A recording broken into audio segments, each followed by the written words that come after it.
That equity mindset teacher recognizes that each student can learn, and at a high level.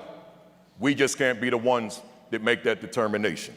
Number two, that equity mindset teacher recognizes that children must be met where they are and as they are in barrier-free learning environments.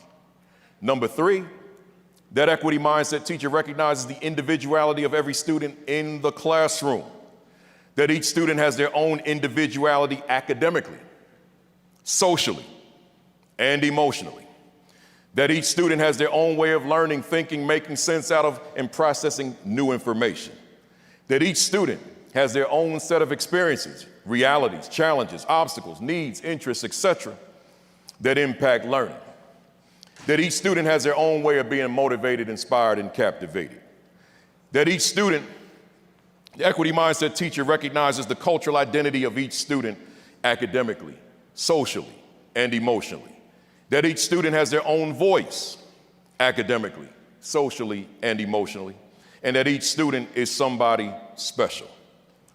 I want to close out. No, I'm not going to close this way. I'm just going to show you.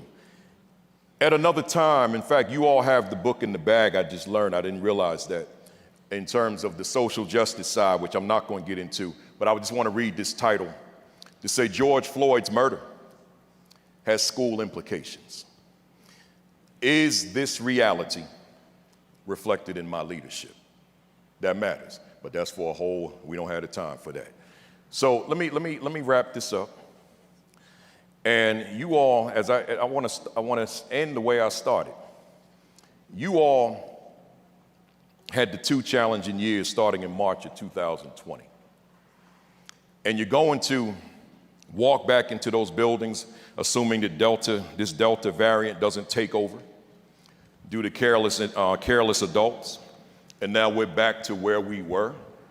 Hopefully we can move on, but not with operating out of the old normal, but within a new normal, and leave some of the old normal behind, which was detrimental for young people. But I'll say this, there's a certain energy that I always say that you and I have to bring into that building every day. There's a certain level of energy, excitement, enthusiasm, and passion that you guys must bring each and every day, including the newbies who are in here right now. And it's rooted in the fact that with all the variables in a building, the number one determinant to the success of any school, any organization, any district is the leadership. There are multiple other variables that matter, but the number one variable is you, the leadership.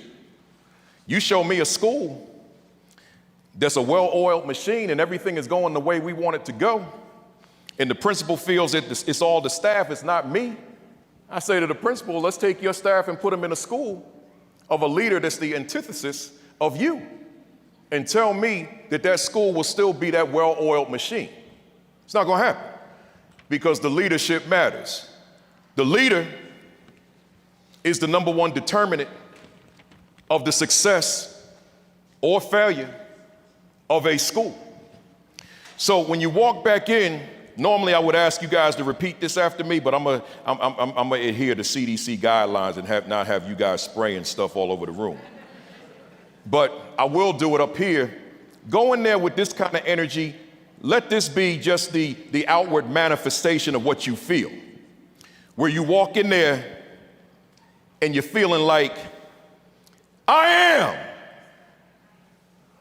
the number one determinant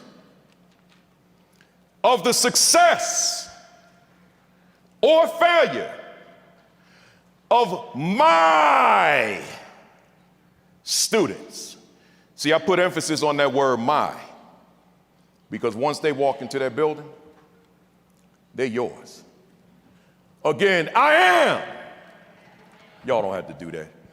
Then if y'all want to do it, let's do it right. Separate a little bit. Let's do it right. Repeat after me, y'all, since y'all want to do it. I am the number one determinant of the success or failure. Now bring it like this, of my students. Hey y'all, I'm glad to be here. Kick some butt this year. Kick it real hard and make it happen for your students. Thank you. Thank you. Thank you. Thank you.